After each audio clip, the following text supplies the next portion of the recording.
मंजिल थोड़ी कठिन है पर हिम्मत नहीं हारूंगा, मंजिल थोड़ी कठिन है पर हिम्मत नहीं हारूंगा, इतना भरोसा है खुद पर, इस बार बाजी जरूर मारूंगा, इस बार बाजी जरूर मारूंगा। इसी के साथ आज हम शुरुआत करने जा रहे हैं गद्य भाग में आचार्य रामचंद्र शुक्ल द्वारा लिखा गया प्रेमगन की छाया स्मृति संस्मरणात्मक निबंध है। इस संस्मरणात्मक निबंध को आज हम पढ़ने जा रहे हैं और शुरुआत करते हैं।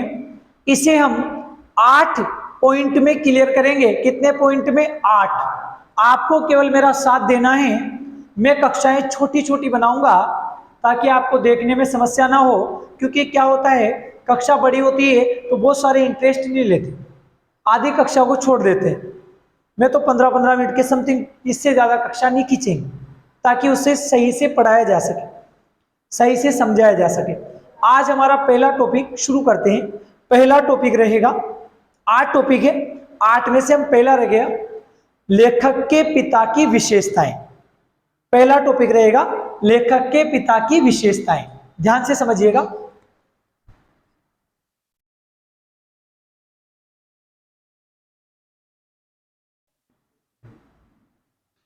लेखक के पिता की विशेषताएं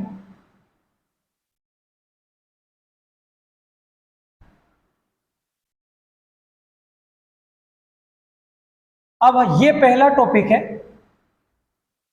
लेखक के पिता की विशेषताएं। ये समझ लीजिए, अगर आपको ये टॉपिक क्लियर है तो यूं समझ लो आपको कितना पार्ट, कम से कम पार्ट की 5 लाइनें तो आपको मुख जवानी मैं ऐसे टुकड़ों में पढ़ाऊंगा आपको। और अगर आपने अच्छे से समझा तो ये समझ लीजिए पार्ट में आपको 3 क्लास में मुख जवानी करा दूंगा, मात्र 3 क्लास में। एक बार मौका जरूर देना। ध्यान से देखिएगा। करते हैं शुरू। लेखक के पिता की विशेषताएं। तो लेखक के पिता की क्या क्या विशेषताएं थी? लेखक के पिता फारसी के ज्ञाता थे। लेखक के पिता फारसी के ज्ञाता थे। पहली बात करते हैं,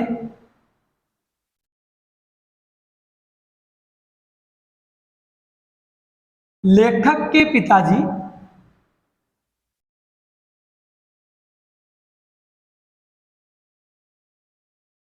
किसके ज्ञाता थे?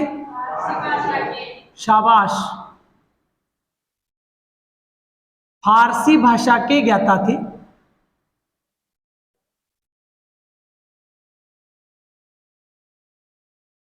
एक पॉइंट बन गया। लेखक के पिताजी फारसी के ज्ञाता थे, इधर जगह रखेंगे ताकि दूसरा पॉइंट इधर सेट कर लेंगे। अगला लेते हैं,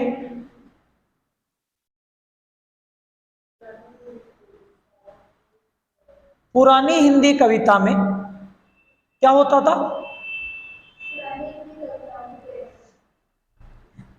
पुरानी हिंदी कविता के प्रेमी थे। पुरानी हिंदी कविता के प्रेमी थे। दूसरा टॉपिक ले लेंगे, पुरानी हिंदी कविता के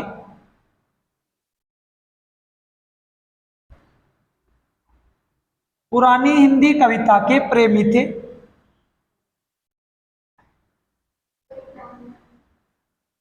या कविताओं के प्रेमी थे।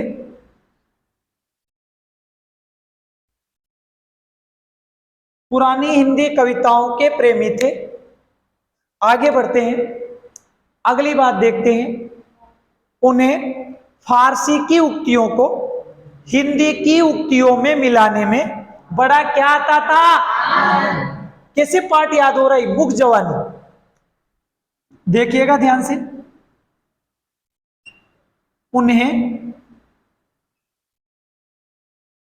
फारसी की उक्तियों को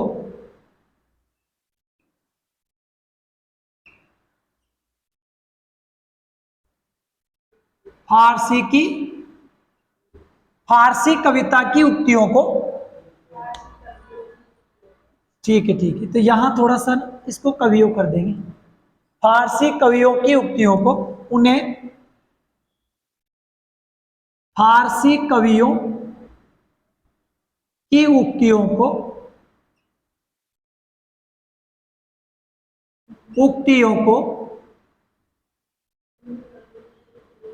हिंदी कवियों की उक्तियों के साथ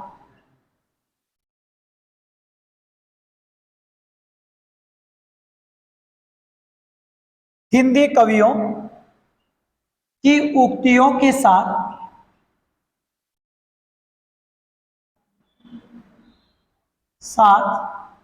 मिलाने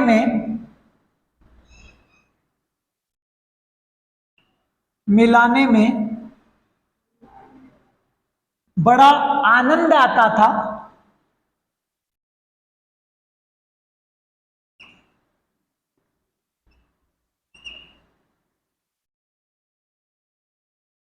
ठीक है, अगला देखते हैं, अगला पॉइंट लेते हैं।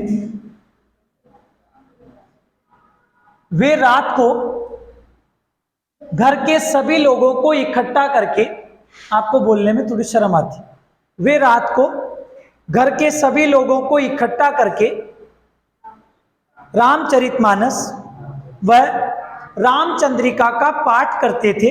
कितना शानदार याद हो रहा है। मैं कह रहा हूं ना आपसे, अगर आपने पॉइंट टू पॉइंट समझा तो पूरा पाठ याद होगा। वे प्राय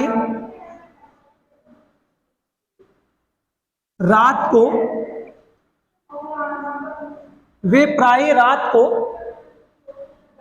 घर के सभी लोगों को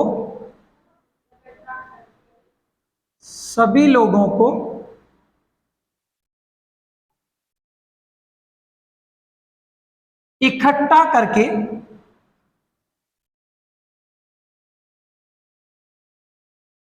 और इकट्ठा भी क्या, एकत्रित लिख लो ना, कितना बेकार। हाँ, डायरेक्ट लिख लो, एकत्रित करके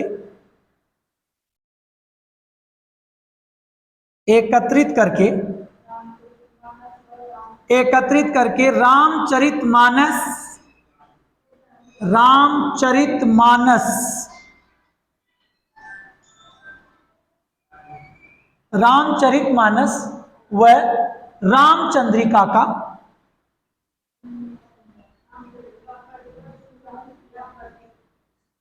रामचंद्रिका का वे प्राय रात को घर के सभी लोगों को एकत्रित करके रामचरितमानस व, ठीक है, एकत्रित करके रामचरितमानस व रामचंद्रिका पढ़कर सुनाया करते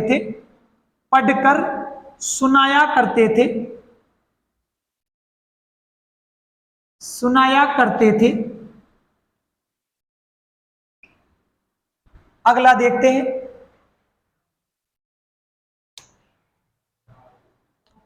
अगला पॉइंट कौन सा आएगा?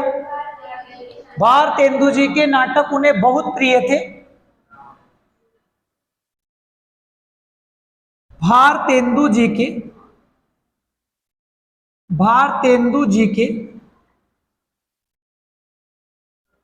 नाटक उन्हें बहुत प्रिय थे।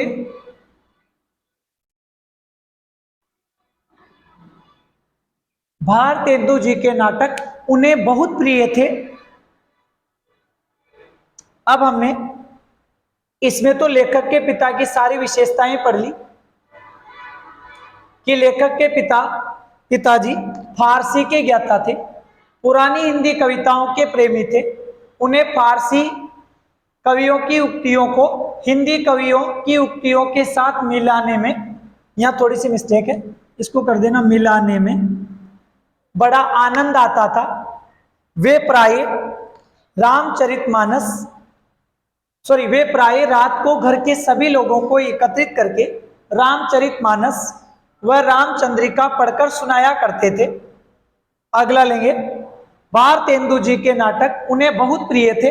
किसके नाटक? किन्हें प्रिय थे? किन्हें प्रिय थे? आचार्य, गलत बात है, लेखक के पिताजी को। आप बोलने में त्रुटि कर रहे हैं, लेखक के पिताजी को। और हमारा लेखक है आचार्य रामचंद्र शुक्ल, और उनके पिताजी और उनके पिताजी का नाम क्या था? चंद्रबली शुक्ल। अब दूसरा टॉपिक देखते हैं, ये तो पहला टॉपिक हुआ था, अब दूसरा टॉपिक लेते हैं। दूसरा टॉपिक कौन सा आएगा? लेखक के पिताजी का, लेखक के पिताजी का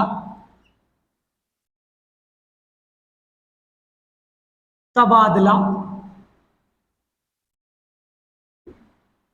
लेखक के पिताजी का तबादला, इसको ले लेंगे अब। लेखक के पिताजी का तबादला, अब समझिएगा,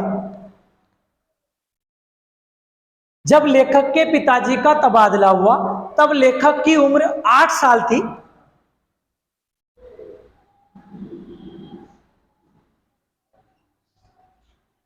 लेखक के पिताजी के तबादले के समय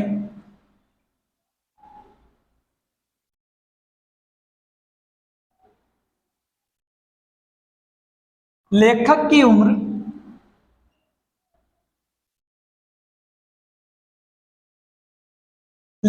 उम्र कितनी थी? 8 वर्ष थी। यहां लिख दूं क्या? 8 वर्ष थी। भैया ये देखना दिख रहा है कि नहीं दिख रहा है? नहीं दिख रहा हो तो फिर अलग ले। नहीं दिख रहा है, फिर इसको ऊपर ले लेते हैं कि उम्र तो दिख रहा है ना। अरे यहां तक तो नजर आ रहा है ना। लेखक की उम्र 8 वर्ष थी। 8 वर्ष थी। उनके पिताजी का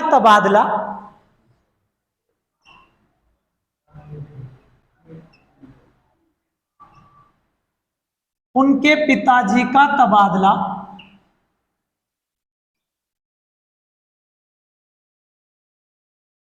कहां हुआ था? हमीरपुर जिले की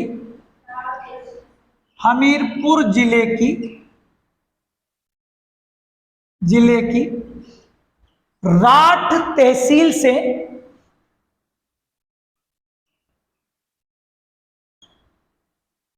हमीरपुर जिले की राठ तहसील से मिर्जापुर हुआ था।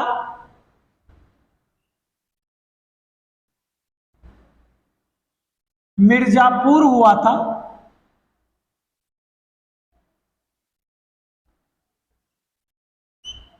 कहां हुआ था? मिर्जापुर। अगला टॉपिक लेते हैं।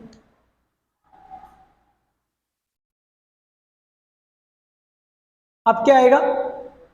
अब आना चाहिए, तब उन्हें पता चला कि, शाबाश, तब उन्हें पता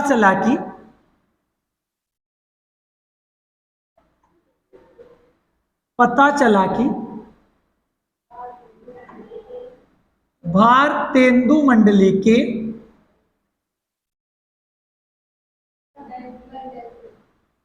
भारतेंदु मंडल के सुप्रसिद्ध कवि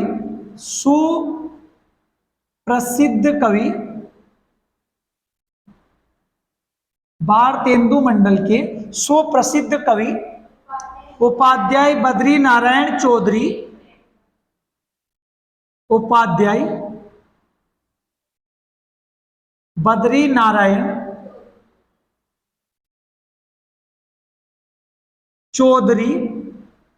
प्रेमघन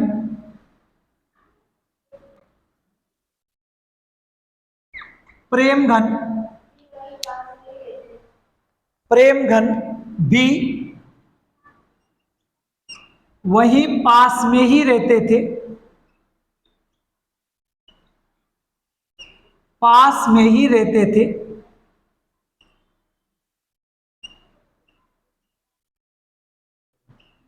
भी वहीं पास में ही रहते थे।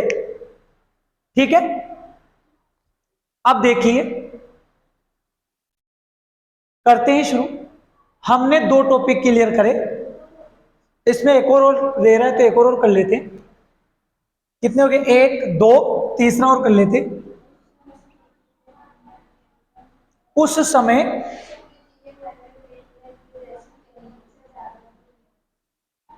उस समय किसके मन में?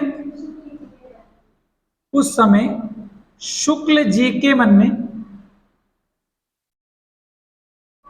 शुक्ल जी के मन में प्रेम घन के प्रति, प्रेम घन के प्रति क्या था? प्रेम घन के प्रति दर्शन करने की इच्छा थी, दर्शन करने की इच्छा जागृत रहती थी।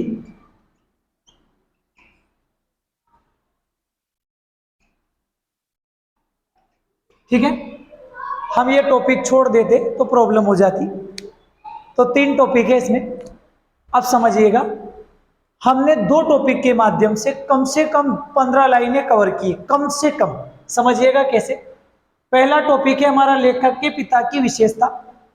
लेखक के पिताजी फारसी के ज्ञाता थे, पुरानी हिंदी कविताओं के प्रेमी थे। उन्हें फारसी कवियों की उक्तियों को हिंदी कवियों की उक्तियों के साथ मिलाने में बड़ा आनंद आता था। वे प्राय रात को घर के सभी लोगों को एकत्रित करके रामचरितमानस व विनय पत्रिका का रामचरितमानस व रामचंद्रिका का पाठ करते थे या पढ़कर सुनाया करते थे।